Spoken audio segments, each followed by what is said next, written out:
한지영의 삶은 2년 전 그날 산산조각이 났다. 늦가을 차가운 비가 쉴 새 없이 쏟아지던 밤. 경찰서에서 걸려온 한 통의 전화는 지영의 세계를 송두리째 무너뜨렸다. 남편 박준혁이 교통사고로 사망했다는 소식은 마른 하늘에 떨어진 벼락과 같았다. 지영은 그 순간 온몸에 피가 얼어붙는 듯한 차가움을 느꼈다. 병원 영안실에서 싸늘하게 식은 그의 얼굴을 확인했을 때, 그리고 형체를 알아보기 힘들 정도로 부서진 차를 보았을 때, 지영은 더 이상 버틸 수 없었다. 그의 시신은 심하게 훼손되어 있었고, 오직 유품과 DNA 검사만이 그가 준혁임을 증명했다. 슬픔은 지영의 모든 감각을 마비시켰고, 삶의 의미를 송두리째 앗아갔다. 간신히 장례를 치르고 그 후 1년은 폐인처럼 지냈다. 매일 밤 준혁의 사진을 끌어안고 울었고, 그의 채취가 남아있는 옷들을 끌어안고 잠들었다. 집 안 곳곳에 박힌 준혁의 흔적은 지영의 가슴을 후벼 팠다. 칫솔 2개가 나란히 놓여있던 욕실, 그가 즐겨 읽던 책들이 꽂혀있던 서재, 그리고 거실 한가운데 놓인 그들의 웨딩사진. 모든 것이 지영에게는 고문이었다. 친구들의 위로도 부모님의 걱정도 귓가에 맴돌 뿐이었다. 그저 숨쉬는 것 자체가 고통이었다. 세상은 온통 잿빛이었고 시간은 마치 끈적한 늪처럼 지영을 잡아 끌었다. 겨우 정신을 차린 것은 준혁의 유품을 정리하던 어느 날이었다. 그의 오래된 일기장을 발견했다. 이 일기장에는 지영과 함께 꿈꾸던 미래에 대한 이야기, 그리고 그녀를 향한 변함없는 사랑이 담겨 있었다. 지영아, 내가 없으면 내 삶은 아무 의미 없어. 그는 그렇게 적어 놓았다. 지영은 깨달았다. 남편의 그림자로만 살아서는 안 된다는 것을. 준혁이 살아있다면 자신에게 이런 모습을 원하지 않았을 것이라는 생각에 지영은 억지로라도 일상을 재건하기 시작했다. 작은 디자인 회사를 운영하며 일에 몰두했고, 주말에는 홀로 교회로 드라이브를 떠나며 마음을 다스렸다. 상처는 깊었지만 시간은 흐르고 있었고, 지영은 어제보다 오늘이, 오늘보다 내일이 조금이라도 더 나아지기를 바라며 필사적으로 버텼다.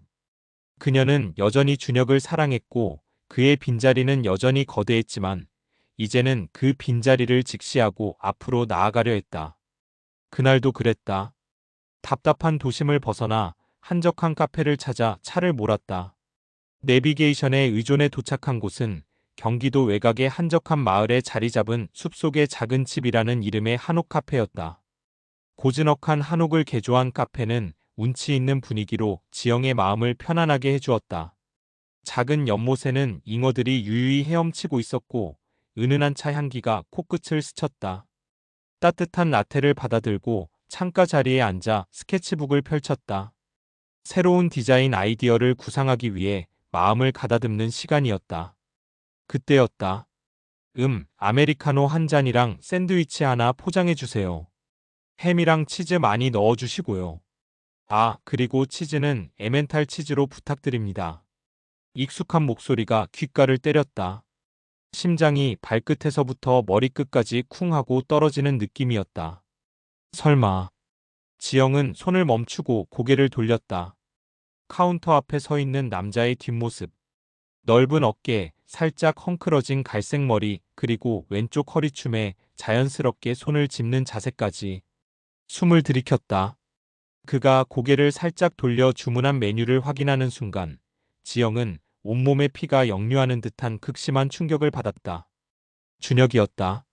아니, 준혁일 리가 없었다. 준혁은 2년 전에 죽었다.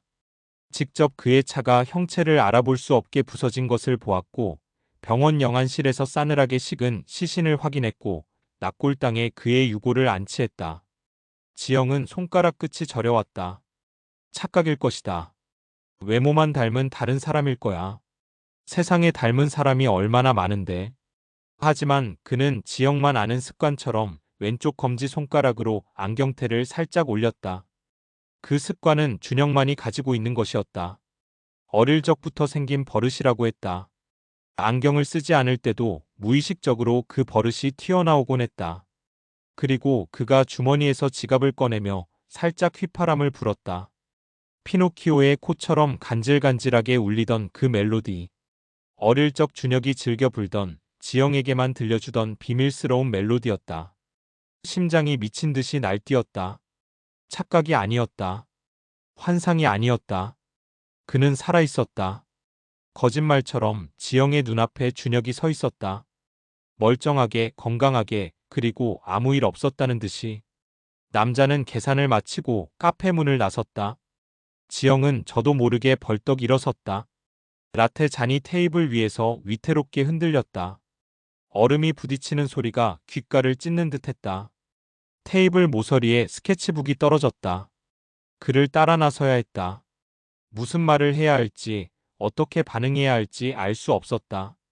그저 그가 사라지기 전에 붙잡아야 한다는 생각뿐이었다. 카페 밖으로 나섰을 때 남자는 이미 카페 앞 주차장을 가로질러 가고 있었다. 그는 최신형 검은색 세단에 몸을 실었다. 지영은 허둥지둥 자신의 차에 올랐다. 시동을 걸기 위해 키를 돌리는 손이 덜덜 떨렸다. 제정신이 아니었다. 죽은 남편이 살아 돌아왔다니. 그것도 아무렇지 않게 다른 곳에서 삶을 살고 있다니. 심장이 목구멍까지 치솟아 있었다. 이성과 감성이 뒤섞여 혼란스러웠다. 남자의 차는 속도를 늦추지 않고 달렸다. 지영은 그 뒤를 바싹 쫓았다. 15분 정도 달렸을까 차는 한적한 전원주택 단지로 들어섰다. 나무와 꽃이 어우러진 그림 같은 집들이 줄지어 있었다. 각 집마다 개성이 넘쳤고 평화로워 보였다. 남자의 차는 그중 가장 깔끔하고 아늑해 보이는 한 집의 주차장에 멈춰섰다. 지영은 떨리는 손으로 핸들을 꽉 쥐었다. 차마 가까이 다가갈 용기가 나지 않았다. 집은 깔끔하고 아늑해 보였다. 마당에는 작은 꽃밭이 있었고 벤치에는 아이들이 가지고 놀던 장난감 트럭과 작은 인형들이 놓여 있었다. 창문 너머로 따뜻한 불빛이 새어나왔고 아기자기한 커튼이 걸려 있었다. 남자가 차에서 내리자 현관문이 열리며 한 여자가 마중 나왔다. 30 초반쯤 되어 보이는 단아한 인상이었다. 그녀는 환하게 웃으며 남자에게 다가갔고 자연스럽게 남자의 팔짱을 끼웠다. 그리고 남자는 그 여자의 머리를 다정하게 쓰다듬었다. 마치 오랜 시간 함께해온 부부처럼. 그들의 모습은 너무나 자연스러웠고 행복해 보였다. 지영의 눈앞이 흐려졌다. 불과 몇 분 전까지 살아있는 준혁을 봤다는 충격으로 뒤죽박죽이던 감정들이 이 장면을 목격하는 순간 끔찍한 고통으로 변했다. 그는 다른 여자와 함께 웃고 있었다. 따뜻한 집 안에서 마치 2년 동안 자신과의 삶이 단 한 번도 존재하지 않았던 것처럼. 이 모든 것이 거짓이었단 말인가. 그의 죽음도 지영의 슬픔도 지난 2년의 지옥 같은 시간도 모두 거짓이었단 말인가. 지영은 자신도 모르게 울음을 터뜨렸다. 흐느낌은 곧 격렬한 오열로 변했다. 지영은 그대로 차 안에 얼어붙었다. 심장이 찢어지는 듯한 고통이 밀려왔다. 믿을 수 없었다. 아니, 믿고 싶지 않았다. 하지만 눈앞의 현실은 너무나 잔혹했다. 그는 자신을 버리고 다른 삶을 살고 있었다. 아무런 죄책감도 없이 너무나 평온하게. 그녀의 세계는 또다시 산산조각 났다. 이번에는 조각조각 부서져 다시는 이어붙일 수 없을 것만 같았다. 그날 밤 지영은 한숨도 자지 못했다. 방 한구석에 웅크리고 앉아 밤새도록 울었다. 수십 번도 더 자신에게 물었다. 왜? 대체 왜? 무슨 이유로 그는 자신을 속이고 죽음을 위장한 채 다른 삶을 살고 있는 걸까? 분노와 배신감, 그리고 알 수 없는 두려움이 지영을 짓눌렀다. 머릿속은 온통 혼란으로 가득했다. 당장이라도 그에게 달려가 멱살을 잡고 따지고 싶었지만 그럴 용기가 나지 않았다. 그를 다시 마주할 자신이 없었다. 그와 마주하면 자신이 버틸 수 있을까? 그는 과연 무슨 말을 할까? 다음 날 아침 지영은 가장 친한 친구이자 준혁과도 친분이 깊었던 김민준을 찾아갔다. 민준은 지영에게 유일하게 속내를 털어놓을 수 있는 사람이었다. 그는 지영의 아픔을 진심으로 이해하고 위로해주는 사람이었다. 지영은 떨리는 목소리로 어제 겪었던 일을 모두 이야기했다. 그의 얼굴에는 당혹감과 걱정이 뒤섞여 있었다. 처음에는 그 역시 믿지 못하는 눈치였다. 지영아, 너 요즘 너무 힘들어해서 그런 거 아니야? 혹시 환영을 본 걸 수도 있어. 준혁이 형 죽은 지 2년이나 됐잖아. 내 마음이 너무 힘들어서 혹시 정신과 상담을 받아보는 건 어때? 민준의 말에 지영은 고개를 절레절레 저었다. 아니야, 민준아. 틀림없어. 그 사람 준혁이었어. 그 손가락 버릇, 휘파람 소리, 그리고 그 눈빛 내가 어떻게 준혁을 몰라봐. 게다가 그 사람 다른 여자랑 같이 살고 있었어. 마당에는 아이들 신발도 있었어. 난 똑똑히 봤어. 지영의 말에 민준의 표정은 점차 심각해졌다. 그의 눈빛에도 의문이 서렸다. 민준은 한참을 침묵하다가 어렵게 입을 열었다. 그의 목소리에는 깊은 고민이 묻어 있었다. 혹시 준혁이 형한테 무슨 일이 있었던 건 아닐까? 우리가 상상할 수 없는 어떤 문제에 휘말린 건 아닐까? 우리한테 알리지 못할 뭔가 빚이라든가 아니면 누구한테 쫓기고 있다든가. 그럴 리 없다고 생각하지만 이런 일이 실제로 벌어졌다면 그럴 리 없어. 준혁은 그런 문제를 만들 사람이 아니었어. 그는 늘 정직하고 성실했어. 그리고 설령 그렇다고 해도 나한테 말 한마디 없이 죽음을 위장하고 다른 여자랑 살림을 차려? 이건 아니잖아. 2년을 나 혼자 슬퍼하고 지옥에서 살았어. 매일 밤. 그를 그리워하고 죽고 싶다는 생각까지 했어. 그런데 그는 지금 다른 가족과 행복하게 살고 있다는 게 말이 돼? 지영의 목소리가 격양되었다. 눈물이 쏟아질 것 같았지만 애써 참았다. 민주는 지영의 어깨를 잡고 진정시켰다. 알았어, 알았어. 일단 진정해. 내 말이 맞다면 이건 보통 일이 아니야. 내가 혼자서 이러고 다니면 위험해. 무슨 일이 있어도 내가 널 도울게. 같이 찾아보자. 그 사람이 정말 준혁이 형이라면 우리가 모르는 뭔가 큰 비밀이 있을 거야. 내가 널 도울게, 지영아. 혼자 힘들어하지 마. 민준의 말에 지영은 겨우 숨을 고를 수 있었다. 민준의 도움은 지영에게 큰 힘이 되었다. 혼자서는 도저히 감당할 수 없는 일이었다. 두 사람은 준혁이 살고 있는 전원주택 단지를 다시 찾아갔다. 지영은 차 안에서 그 집을 망연히 바라보았다. 창문 너머로 아이의 웃음소리가 들려오는 것 같았다. 마당에는 알록달록한 빨래가 널려 있었고 현관 앞에는 작은 자전거와 인형들이 놓여 있었다. 아이들? 지영은 머리가 멍해졌다. 그에게 아이까지 있었단 말인가. 그녀의 가슴이 다시 한번 찢어지는 듯했다. 배신감은 더욱 커져갔다. 며칠 동안 지영과 민주는 그 집 주변을 탐문했다. 주변 이웃들을 통해 남자는 강지훈이라는 이름으로 살고 있다는 사실을 알게 되었다. 그의 아내는 이수진이라는 이름으로 지역 문화센터에서 요가 강사로 일하고 있었다. 그들에게는 5살 배기 딸 이름은 하은이라는 사실까지 파악했다. 세상에 이토록 완벽하게 꾸며진 또 다른 삶이라니. 지영의 눈에는 그 모든 것이 거짓처럼 느껴졌다. 모든 것이 연극처럼 느껴졌다. 지영은 수진이 다니는 요가 학원을 찾아갔다. 수진은 밝고 친절한 사람이었다.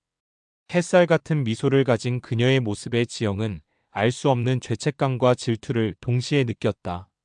자신은 이렇게 고통받고 있는데 저 여자는 아무것도 모른 채 행복해하고 있었다. 지영은 수강생인 척 등록하고 수진에게 접근했다. 첫 수업 후 수진은 지영에게 자연스럽게 말을 걸었다. 새로 오신 분이시죠? 동작이 정확하시던데요? 요가 경험 있으세요? 자세가 아주 좋으세요. 네, 예전에 잠깐 했었어요. 여기가 분위기가 좋다고 해서 와봤어요. 강사님 수업도 정말 좋고요. 정말 몸이 가벼워지는 느낌이에요. 지영은 애써 미소 지었다. 수지는 지영을 전혀 의심하지 않는 눈치였다. 대화를 나누는 동안 지영은 수진이 강지훈, 즉 준혁을 얼마나 사랑하는지 느낄 수 있었다. 그녀의 눈빛은 그를 향한 깊은 신뢰와 애정으로 가득했다. 지영은 속이 뒤틀렸다. 도대체 저 여자에게 무슨 말을 해야 할까? 진실을 말하면 이 여자의 삶도 자신처럼 부서질 텐데. 강사님은 결혼하셨어요? 남편분은 어떤 분이세요? 궁금해서요. 지영은 조심스럽게 물었다. 수진의 얼굴에 환한 미소가 만개했다. 사랑에 빠진 여자의 얼굴이었다. 우리 남편요? 세상에 둘도 없는 다정한 사람이에요. 우리 하은이한테도 그렇고 저한테도 그렇고 퇴근하면 꼭 하은이랑 놀아주고 주말에는 같이 요리도 해주고 정말 가정적이에요. 직업은 좀 특이한 일을 해요. 재택근무가 많고 가끔 해외 출장도 가고요. 처음에는 좀 걱정했는데 지금은 뭐 믿으니까요. 특이한 일? 해외 출장? 지영은 준혁이 평범한 중견기업의 기획팀 과장이었다는 것을 떠올렸다. 그의 삶은 늘 투명하고 예측 가능했다. 뭔가 석연치 않았다. 수지는 자랑스럽게 딸 이야기를 꺼냈다. 우리 딸이 아빠를 정말 좋아해요. 아빠 껌딱지거든요. 아빠가 퇴근하면 맨날 아빠한테 매달려 있어요. 아빠가 어디만 가도 보고 싶다고 난리예요. 강사님도 나중에 결혼하시면 아실 거예요. 아이가 생기면 삶이 얼마나 풍성해지는지 정말 행복해요. 지영은 더 이상 듣고 있을 수가 없었다. 화장실로 가서 거울 속 자신의 얼굴을 보았다. 초췌하고 어둡고 슬픔과 분노로 일그러진 얼굴. 그리고 이수지는 더할 나위 없이 행복해 보였다. 너무나 행복해서 지영은 그녀에게 차마 어떤 진실도 말할 수 없었다. 이 진실을 알게 되면 그녀의 삶도 지영처럼 산산조각 날 터였다. 지영은 거울 속 자신에게 물었다. 대체 내가 뭘 할 수 있지? 지영과 민주는 준혁의 과거를 파헤치기 시작했다. 그의 회사 동료들을 찾아가고 준혁의 부모님을 다시 찾아가 물었다. 하지만 아무도 준혁의 죽음에 대해 의심하는 사람은 없었다. 모두가 그를 애도했고 지영을 걱정했다. 그의 동료들은 준혁이 업무적으로 완벽하고 성실한 사람이었다고 입을 모았다. 평범한 삶을 살던 준혁이 어떻게 이렇게 위험한 상황에 처하게 되었는지 의문이 커져갔다. 민주는 준혁의 사망사고를 다시 조사했다. 당시 사건은 단순한 교통사고로 종결되었다. 준혁이 운전하던 차가 빗길에 미끄러져 가드레일을 들이받았고 차량이 전소되어 시신이 심하게 훼손되었다는 것이었다. DNA 검사를 통해 신원을 확인했다고 했다.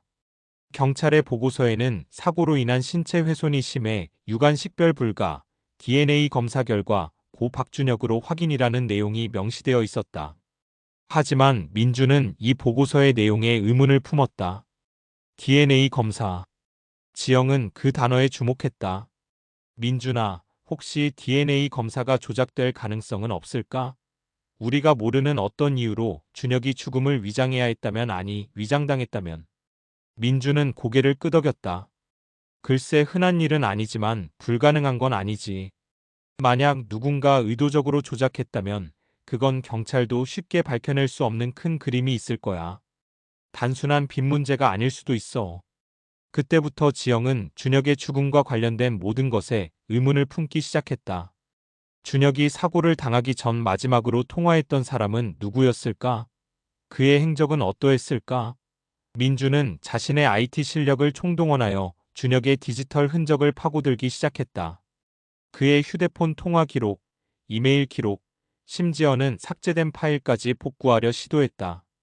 민주는 경찰에 재조사를 요청했으나 이미 종결된 사건이라며 쉽게 들어주지 않았다. 결국 민주는 사설탐정을 고용하기로 했다. 사설탐정은 준혁의 사고 현장 주변을 다시 조사했고 놀라운 사실을 발견했다. 사고 현장 근처에 설치된 한 폐쇄회로 CCTV 카메라에 사고 당일의 영상이 남아 있었던 것이다. 당시 경찰은 사고 직후 전소된 차량만 확인하고 그 이상 깊이 조사하지 않았었다. 영상은 흐릿했지만 사고 직전 준혁의 차를 쫓던 다른 검은색 승용차가 있었고 사고가 난 후 그 차량에서 검은 옷을 입은 남자가 내려 준혁의 차 주변을 서성이다 사라지는 모습이 찍혀 있었다. 그는 능숙하게 무언가를 확인하는 듯 보였다. 마치 모든 것이 계획된 일인 것처럼. 이건 단순한 교통사고가 아니야, 지영아. 누군가 준혁 형을 노린 거야. 그리고 그 사람들은 준혁 형이 죽은 것처럼 위장했어. 왜? 왜 그랬을까? 도대체 준혁 형에게 무슨 비밀이 있었던 걸까? 민준의 말에 지영은 몸을 떨었다. 준혁이 자의로 죽음을 위장한 것이 아니었다. 누군가 그를 그렇게 만들었을 가능성이 더 높아진 것이다. 아니, 거의 확실했다. 그를 죽음으로 위장하게 만든 배우를 밝혀내는 것이 이제 지영의 목표가 되었다. 그 배우가 밝혀진다면 준혁이 왜 자신을 떠나 다른 삶을 살 수밖에 없었는지도 알 수 있을 터였다. 복잡하게 얽힌 실타래를 풀기 위해 그녀는 모든 것을 걸었다. 어느 날 밤 지영은 준혁의 새로운 집 주변에서 잠복하고 있었다. 민주는 다른 루트로 정보를 수집하고 있었다. 지영은 차 안에서 망원경으로 집을 주시했다. 따뜻한 불빛이 새어나오는 창문 너머로 준혁과 수진 그리고 하은이 함께 웃고 있는 모습이 보였다. 그들의 웃음소리는 지영에게는 칼날처럼 박혔다. 그때였다. 준혁이 급하게 집을 나서는 모습이 보였다. 그의 표정은 경직되어 있었고 평소와는 다른 긴장감이 느껴졌다. 그는 마치 누군가에게 쫓기듯 조급해 보였다. 지영은 직감적으로 그를 따라가야 한다고 생각했다. 이것이 마지막 기회일지도 모른다는 예감이 들었다. 준혁은 도심 외곽의 한 오래된 창고 건물로 들어섰다. 낡고 허름한 건물은 스산한 분위기를 풍겼다. 어둠 속에서 웅크리고 있던 지영은 조심스럽게 그를 뒤따랐다. 창고 안에서는 여러 명의 남자들이 모여 심각한 대화를 나누고 있었다. 그들은 모두 검은 정장을 입고 있었고 험악한 인상을 하고 있었다. 거친 욕설과 함께 날카로운 목소리가 오갔다. 지영은 숨을 죽이고 기둥 뒤에 몸을 숨긴 채 그들의 대화를 엿들었다. 박 이사님, 그 건에 대해서는 분명히 처리하라고 말씀드렸지 않습니까? 아직도 미적거리고 있으면 어떡합니까? 우리도 더 이상 기다려줄 수 없습니다. 우리 조직의 명예가 걸린 일입니다. 낯선 남자가 준혁에게 험악하게 따지고 있었다. 준혁은 고개를 숙인 채 아무 말도 하지 못했다. 그의 얼굴에는 피로와 체념이 섞여 있었다. 박 이사? 준혁은 회사에서 평범한 과장이었다. 이사라는 직책도 이런 위험해 보이는 남자들과의 관계도 이해할 수 없었다. 그의 존재 자체가 완전히 다른 사람으로 변해 있었다. 죄송합니다. 좀 더 시간이 필요한 것 같습니다. 일이 생각보다 복잡합니다. 시간? 우리가 얼마나 기다려줬다고 생각하십니까? 이제 더 이상 미룰 수 없습니다. 그것은 반드시 이번 달 안에 확보해야 합니다. 박 이사님, 가족의 안전도 저희 손에 달려 있다는 걸 잊지 마십시오. 당신 딸아이의 유치원부터 아내의 요가 학원까지 모든 것을 알고 있습니다. 가족? 지영은 심장이 철렁했다.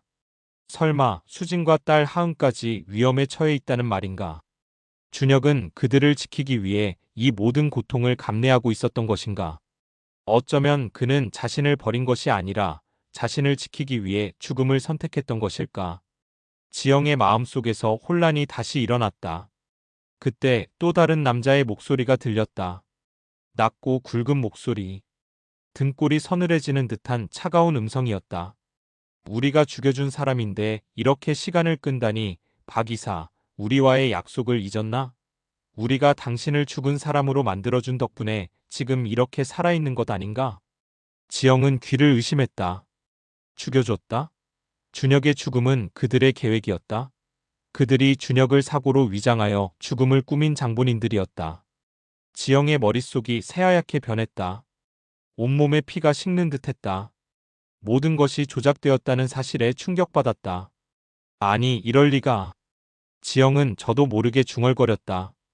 그 소리가 너무 작았음에도 불구하고 창고 안의 남자들이 일제히 고개를 돌렸다. 날카로운 시선들이 지영이 숨어있는 기둥 쪽으로 향했다.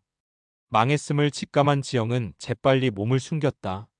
하지만 이미 늦었다. 준혁과 눈이 마주쳤다. 그의 눈빛은 경악과 절망으로 물들어 있었다. 동시에 지영에게 보내는 도망가라는 듯한 간절한 신호 같았다. 누구야? 준혁을 위협하던 남자가 소리쳤다. 발소리가 지영이 숨어있는 곳으로 다가왔다. 지영은 본능적으로 도망쳤다. 그녀는 필사적으로 달렸고 뒤에서 추격하는 발소리가 들렸다. 심장이 터질 것 같았다. 그때 지영의 뒤에서 누군가 달려와 그녀의 팔을 잡아챘다. 지영아, 괜찮아? 민준이었다. 민준은 지영을 데리고 창고 뒤편의 작은 골목길로 몸을 숨겼다. 지영은 거친 숨을 몰아쉬며 민준을 바라봤다. 그의 얼굴에는 알 수 없는 감정이 스쳐 지나갔다. 민준아, 저 사람들 준혁을 죽인 사람들이야. 그리고 준혁이 가족까지 위협하고 있어. 그 USB라는 게 뭔지는 모르겠지만 준혁이 그 사람들 때문에 죽은 척 살고 있었어. 민준의 얼굴은 굳어 있었다. 그의 눈빛은 흔들렸지만 이내 냉정함을 되찾았다. 그의 표정은 마치 가면을 쓴 듯 차가웠다. 지영아, 내가 준혁 형의 과거를 좀 더 캐봤어. 준혁 형은 우리에게 말하지 않은 투자 비밀이 있었어. 아주 큰 돈이 걸린 일이었고 그 일을 진행하던 중 이 사람들과 얽히게 된 것 같아. 그리고 그것은 아마도 어떤 기술이나 정보인 것 같아. 아마도 국가 기밀과 관련된 아주 중요한 정보일 거야. 그때 지영은 민준의 뒷모습을 보았다. 그의 어깨 위로 희미하게 보이는 마크. 그것은 준혁의 사고 현장 CCTV에서 봤던 검은 세단의 로고였다. 검은색 날개가 펼쳐진 독수리 문양. 그리고 민준이 타고 온 차가 그 검은 세단과 같은 모델이었다. 지영은 심장이 철렁 내려앉았다. 그의 얼굴은 차가웠지만 눈빛은 이전과 달랐다. 민준아, 너 무슨 소리 하는 거야? 내 차가. 민준은 냉담한 표정으로 지영을 바라봤다. 그의 눈빛은 더 이상 다정하지 않았다. 마치 차가운 강철 같았다. 섬뜩한 미소가 그의 입술에 번졌다. 준혁이 형의 죽음은 내가 설계했어. 물론 완전히 죽이지는 않았지만 박 이사님은 내 말대로 잘 움직여줬지. 이 모든 건 내가 계획한 거야. 지영은 머리가 하얘졌다. 민준이? 자신의 가장 친한 친구이자 준혁의 친구였던 민준이? 이 모든 비극의 설계자였다니. 그는 자신의 옆에서 위로해주고 도와주는 척하며 뒤로는 이 모든 것을 조종하고 있었던 것이다. 무슨 소리야, 민준아. 내가 왜? 난 준혁 형의 투자권을 처음부터 알고 있었어. 아니, 솔직히 말하면 내가 준혁 형에게 그 정보를 흘렸지. 아주 유혹적인 정보였어. 거액의 돈을 벌 수 있는. 그 정보가 너무나 치명적이고 위험하다는 걸 알면서도. 그리고 준혁 형은 내가 예상한 대로 그 정보를 가로챘고 결국 그 조직과 얽히게 됐어. 그 조직은 국제적인 정보 브로커 집단이야. 나도 그들을 이용할 필요가 있었거든. 그들과 손을 잡으면 내가 원하는 것을 얻을 수 있었으니까. 민준의 눈빛은 섬뜩할 정도로 차가웠다. 그는 자신의 계획을 설명하는 것을 즐기는 듯 보였다. 광기에 사로잡힌 듯한 그의 모습은 지영이 알던 민준이 아니었다. 난 준혁 형에게 그것, 즉 그 정보가 담긴 USB를 넘겨받아야 했어. 그런데 그가 자꾸 시간을 끌었지. 게다가 결혼까지 하고 가정을 꾸린다니. 이 정보를 빼내기 위해서라면 준혁 형을 내 소나기에 완전히 넣어야 했어. 그래서 사고를 위장하고 그를 죽은 사람으로 만들었지. 경찰의 DNA 검사도 내가 조작했어. 그리고 이수진이라는 인물도 내가 심어놓은 거야. 그녀는 아무것도 모르고 준혁 형의 감시자 역할을 한 거지. 모든 것이 완벽하게 계획되었어. 당신은 그저 나의 계획 속 하나의 조각이었을 뿐이야. 민주는 천천히 준혁에게 다가갔다. 준혁은 여전히 그 조직의 남자들에게 제압당해 있었다. 그의 얼굴은 피투성이가 되어 있었다. 박 이사님, 이제 더 이상 버틸 수 없을 겁니다. 지영 씨가 당신의 진짜 신분을 알게 된 이상 당신은 더 이상 그들에게 쓸모가 없어요. 그 USB 내놓으시죠. 아니면 이수진 씨와 따님은 이제 제가 관리하게 될 겁니다. 물론 당신의 진짜 아내 지영 씨도 말이죠. 모든 것을 잃고 싶지 않다면 지금 당장 USB를 내놓으시죠. 준혁의 얼굴은 경악과 분노로 일그러졌다. 그는 민준을 죽일 듯이 노려봤다. 지영 역시 믿을 수 없는 현실에 무릎이 꺾였다. 그 모든 순간 지영의 옆에서 자신을 위로하고 도와주었던 민준이 이 모든 비극의 시작이자 주범이었다니. 그는 지영을 속이고 준혁을 협박하며 자신만의 목적을 이루려 했던 것이다. 지영은 자신이 사랑했던 두 남자 모두에게 배신당했다는 사실에 숨조차 쉴 수 없었다. 그녀는 민준의 광기 어린 눈을 마주할 수 없었다. 민준아, 넌 대체 왜 이런 짓을? 지영의 목소리는 떨렸다. 민주는 지영에게 다가와 부드럽게 그녀의 머리를 쓰다듬었다. 그의 손길은 이전과 다름없이 다정했지만 지영은 그 손길에서 싸늘한 광기를 느꼈다. 지영아, 이건 다 널 위해서야. 넌 항상 불안해 보였어. 준혁 형 옆에서는 너무 완벽해서 부담스러워했잖아. 내가 널 구해준 거야. 이제 내가 널 행복하게 해줄게. 준혁 형의 비밀도 모든 문제도 모두 내가 해결할 거야. 넌 이제 자유로울 수 있어. 나만 믿어줘. 그의 말은 달콤했지만 그 속에는 독이 있었다. 지영은 민준의 손을 뿌리쳤다. 아니, 넌 날 위하지 않았어. 넌 그저 내 욕심을 채우려고 우리 모두를 이용한 거야. 내가 가장 잔인한 사람이야. 준혁은 민준에게 달려들었다. 내가 감히 내 가족을 건드려? 내 놈을 죽여버릴 거야. 하지만 민준은 이미 만반의 준비를 해둔 상태였다. 그의 등 뒤에서 나타난 건장한 남자들이 준혁을 다시 제압했다. 준혁은 피를 토하며 쓰러졌다. 민준은 무표정한 얼굴로 준혁을 내려다보았다. 그의 눈에는 일말의 연민도 없었다. 지영은 이 모든 상황을 어떻게 헤쳐나가야 할지 알 수 없었다. 남편은 죽은 줄 알았는데 살아있었고 그 살아있는 남편은 새로운 가족을 꾸렸으며 이 모든 것을 뒤에서 조종한 것은 가장 믿었던 친구였다. 혼란과 배신감 속에서 지영은 이제 스스로 이 악몽 같은 현실을 끝내야 한다는 것을 깨달았다. 그녀의 삶은 다시 한번 예측 불가능한 미궁 속으로 빠져들었다. 그녀는 이 모든 진실을 세상에 폭로하고 민준의 계획을 막아내야 했다. 그리고 준혁과 그 가족의 안전을 지켜야 했다. 그것이 지영에게 남겨진 유일한 싸움이었다. 그녀는 더 이상 도망치지 않을 것이다. 그녀는 사랑하는 사람들을 지키기 위해 그리고 자신의 잃어버린 삶을 되찾기 위해 이 거대한 음모에 맞서 싸워야 했다. 민주는 준혁에게서 USB를 강탈했고 준혁은 조직원들에게 붙잡혀 어디론가 끌려갔다. 지영은 그 자리에 주저앉아 떨고 있었다. 모든 것이 뒤죽박죽이었다. 믿었던 이에게 배신당한 고통, 그리고 사랑했던 남편이 겪어야 했던 비극적인 현실. 지영은 숨조차 쉬기 힘들었다. 그때 민준이 다시 그녀에게 다가왔다. 이제 다 끝났어, 지영아. 이제 너는 자유로워질 수 있어. 내가 널 지켜줄게. 민준의 목소리는 여전히 달콤했지만 지영에게는 소름 끼치게 들렸다. 그녀는 필사적으로 몸을 일으켰다. 넌 괴물이야. 너 때문에. 민준은 지영의 뺨을 때렸다. 내가 널 위해 얼마나 많은 걸 계획했는지 알아? 준혁 형은 널 감당할 수 없었어. 넌 너무나 순수하고 약해. 이제 내가 널 강하게 만들어줄게. 지영은 민준의 눈에서 광기를 보았다. 그는 진심으로 자신을 위한다고 믿는 듯했다. 그의 비뚤어진 애정이 지영을 짓누르는 감옥처럼 느껴졌다. 지영은 그에게서 벗어나야만 했다. 며칠 후 지영은 자신의 회사로 돌아왔다. 모든 것이 무의미하게 느껴졌다. 하지만 그녀는 이대로 무너질 수 없었다.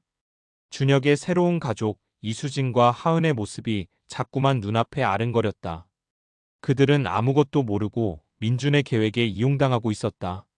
그리고 준혁은 그 모든 고통을 혼자 감내하며 그들을 지키려 했던 것이다. 지영은 이제 이 모든 것을 바로잡아야만 했다. 그것이 준혁에게 그리고 자신에게 할 수 있는 유일한 속죄였다. 지영은 민준이 준혁에게서 빼앗아간 USB의 행방을 추적하기 시작했다. 민준의 사무실에 잠입하여 단서를 찾고 그의 컴퓨터 기록을 뒤졌다.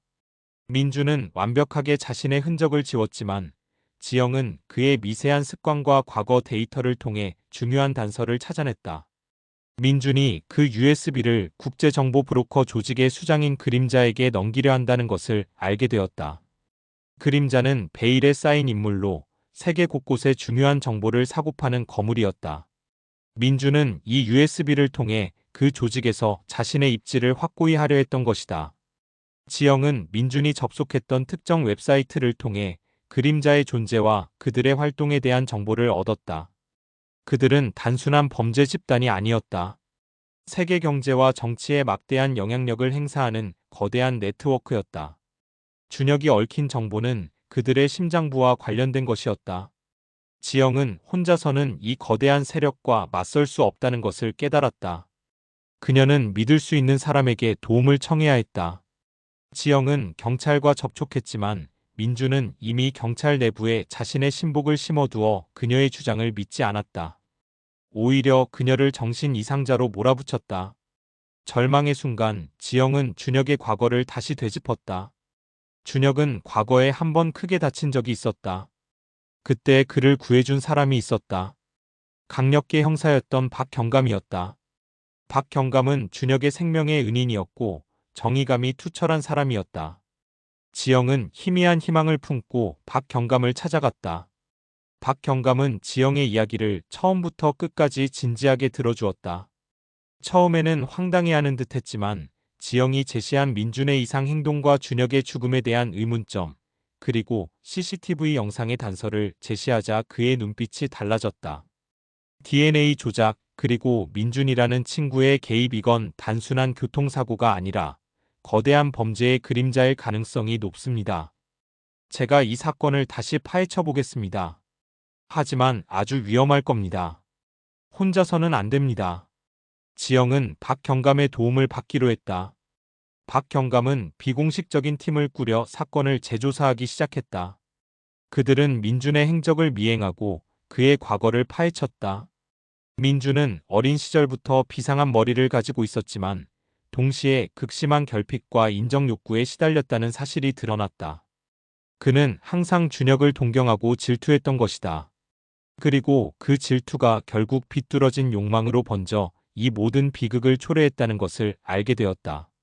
민주는 자신의 계획이 순조롭게 진행되고 있다고 믿고 있었다. 그는 준혁에게서 얻은 USB를 그림자의 수장에게 넘기기 위한 마지막 단계를 준비하고 있었다. 바로 며칠 뒤 서울 외곽의 한 비밀 아지트에서 USB를 넘겨주는 거래가 있을 예정이었다. 지영은 박경감과 함께 작전을 세웠다. 그녀는 직접 민준을 만나 USB를 넘겨받는 현장으로 잠입하기로 했다. 그것이 준혁을 구하고 이 모든 악몽을 끝낼 수 있는 유일한 방법이었다. 지영의 마음속에는 두려움 대신 강렬한 의지가 타올랐다. 그녀는 더 이상 준혁의 그늘에 숨어 울고 있는 나약한 지영이 아니었다. 사랑하는 사람들을 지키기 위해, 그리고 자신의 잃어버린 삶을 되찾기 위해 그녀는 이 거대한 음모에 맞서 싸울 준비가 되어 있었다. 작전 당일, 지영은 민준의 계획을 막기 위해 숨가쁘게 움직였다. 박경감팀은 비밀 아지트 주변에 잠복해 있었고 지영은 위장된 신분으로 거래 현장에 침투할 준비를 하고 있었다. 그녀는 마지막으로 준혁의 사진을 보았다. 반드시 당신을 구해낼 거야. 아지트 안은 긴장감이 흘렀다. 민주는 그림자의 수장과 마주 앉아 USB를 건넬 준비를 하고 있었다. 그들의 대화는 암호로 가득했고 그들의 거래가 얼마나 거대한 위험을 품고 있는지 지영은 알 수 있었다. 그때 지영은 민준의 뒤에서 몰래 그에게 접근했다. 민준아, 내가 원하는 게 대체 뭐야? 지영의 목소리에 민준은 놀라 고개를 돌렸다. 그의 얼굴에는 당혹감과 분노가 교차했다. 지영아, 내가 어떻게 여기에? 지영은 그의 눈을 똑바로 바라보았다. 내가 준혁을 이렇게 만든 거잖아. 내 욕심 때문에, 너의 그 비뚤어진 사랑 때문에. 민주는 광기 어린 웃음을 터뜨렸다. 사랑? 그래, 맞아. 난 널 사랑했어, 지영아. 준혁 형은 널 가질 자격이 없었어. 그는 늘 위험한 비밀을 품고 살았어. 널 그 위험에서 구원해 준 건 나라고. 그때 박경감팀이 들이닥쳤다. 총성과 함께 아지트는 아수라장이 되었다. 그림자 조직원들과 경찰 간의 격렬한 총격전이 벌어졌다. 민주는 혼란을 틈타 USB를 들고 도주하려 했다. USB, 저거 막아야 해. 지영은 민준을 쫓아갔다. 준혁은 다른 조직원에게 붙잡혀 있었지만 지영은 그를 구하기 위해 필사적으로 민준에게 달려들었다. 그녀는 민준의 팔을 잡고 USB를 빼앗으려 했다. 민준은 지영을 뿌리치려 했고 그 과정에서 USB가 바닥에 떨어졌다. 그 순간 준혁이 간신히 몸을 빼내 민준에게 달려들었다. 그거 넘겨. 민준아, 제발 멈춰. 혼란 속에서 USB는 폭발적인 빛과 함께 성광을 내뿜었다. 그리고 이어진 엄청난 폭발음. 아지트의 일부가 무너져 내렸다. 지영은 폭발의 충격으로 쓰러졌다. 정신을 차렸을 때 주변은 연기와 흙먼지로 가득했다. 민준과 준혁은 보이지 않았다. 지영 씨, 괜찮으십니까? 박경감이 달려왔다. 지영은 고개를 저으며 주변을 둘러보았다. 폭발 지점에는 거대한 구멍이 생겨 있었다. 민준과 준혁은 그 구멍 속으로 사라진 듯했다. 그들은 죽은 걸까? 아니면 또 다른 어딘가로 사라진 걸까? 지영은 알 수 없었다. 모든 것이 허무했다. 사건은 마무리되었지만 모든 것이 해결된 것은 아니었다. 그림자 조직의 일부가 체포되었지만 수장은 여전히 오리무중이었다. 민준과 준혁의 시신은 발견되지 않았다. 그들은 정말 죽은 걸까? 아니면 또다시 모습을 감춘 걸까? 지영은 끝없는 의문에 휩싸였다. 지영은 이수진을 찾아갔다. 수진은 준혁의 거짓 상과 민준의 배신에 큰 충격을 받고 병원에 입원해 있었다. 지영은 그에게 모든 진실을 이야기했다. 준혁이 왜 죽음을 위장할 수밖에 없었는지, 그리고 민준이 어떻게 이 모든 것을 계획했는지. 수진은 오열했다. 그녀의 세상도 지영처럼 산산조각 났다. 하지만 지영은 수진을 끌어안고 함께 울었다.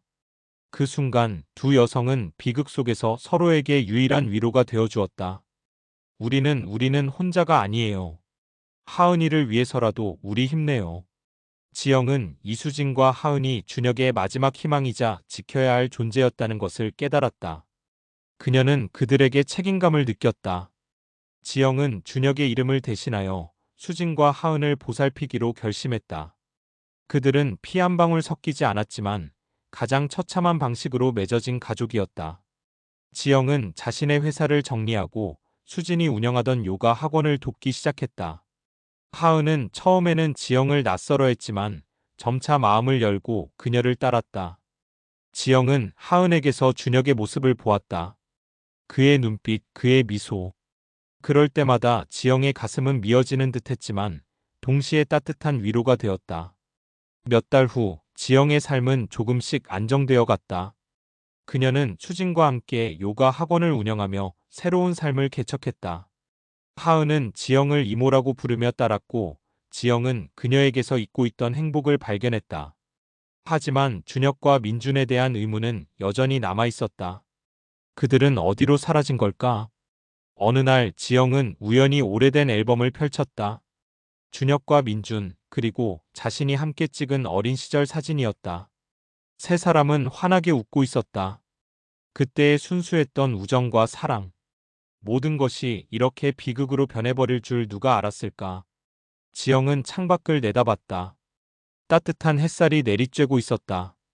그녀는 준혁이 어디선가 살아있기를, 그리고 민준이 자신의 잘못을 깨닫고 새로운 삶을 살기를 바랐다. 하지만 그것은 단지 바람일 뿐이었다.